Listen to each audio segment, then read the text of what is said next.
दोस्तों, आप हर रोज कोई ना कोई वस्तु लेने मार्केट में जरूर जाते होंगे।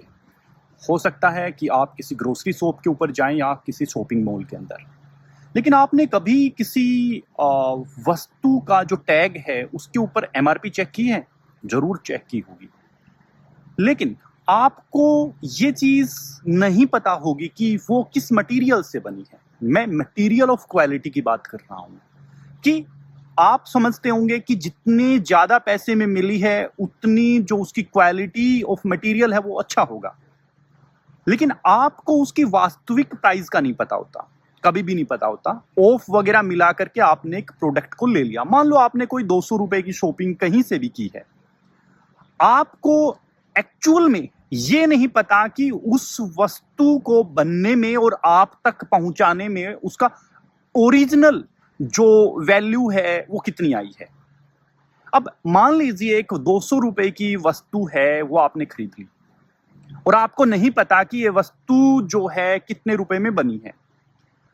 मान लीजिए कि वो वस्तु जो है 150 रुपए में जो है बनी है, उसकी टोटल जो कॉस्ट है वो 150 रुपए आ गया है। ये मैं ज्यादा करके बोल रहा हूं, शायद वो 100 रुपए में ही बन गई होगी या 50 रुपए में ही बन गई होगी। मान लेते हैं हम कि 150 रुपए में बन गई है। अब वो 150 रुपए के अंदर बनी हुई चीज आपको 200 रुपए में मिली है। 50 रुपए का मार्जिन इसमें आ रहा है।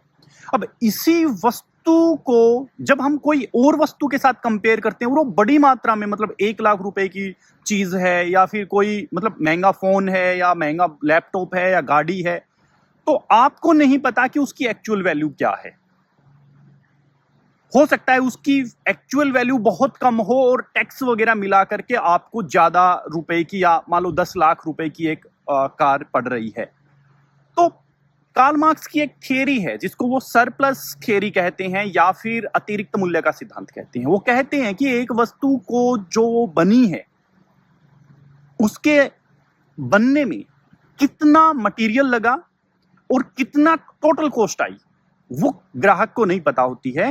वो जो वस्तु है जो 200 रुपए में आपने खरीदी, वो 150 रुपए की बन गई होगी, 50 रुपए कहां गई? इसी 50 रुपए को वो अतिरिक्त मूल्य का सिद्धांत कहते हैं। और वो जो 200 रुपए हैं वो भी कहां गए वो भी आपको नहीं पता होता। आप किसी स्कैनर के थ्रू आप सेंड कर देते हैं और वो अगले के खाते में पहुंच जाता है। लेकिन हो सकता है कि वो कंपनी बाहर की हो, इंडिया की हो ही ना।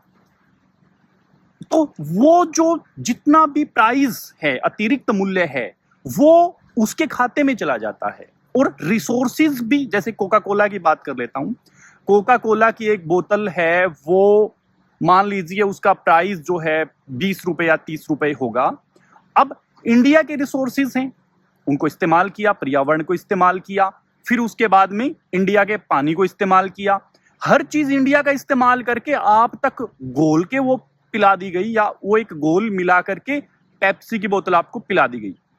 लेकिन आपको नहीं पता है कि उसकी वास्तविक जो मटेरियल ऑफ क्वालिटी क्या है और ये कितने रुपए में टोटल बन चुकी है। लेकिन जब जिसने ये चीजें बनाई हैं उसको बहुत कम मूल्य के ऊपर वो मेहनताना मजदूरी दी जाती है, और जो बीच में जो जो मतलब कस्टमर के और बनाने वाले के बीच में जो चीज होती है, या जो व्यक्ति होता है या जो संस्था होती है, वो ज्यादा पैसे कमा जाती है।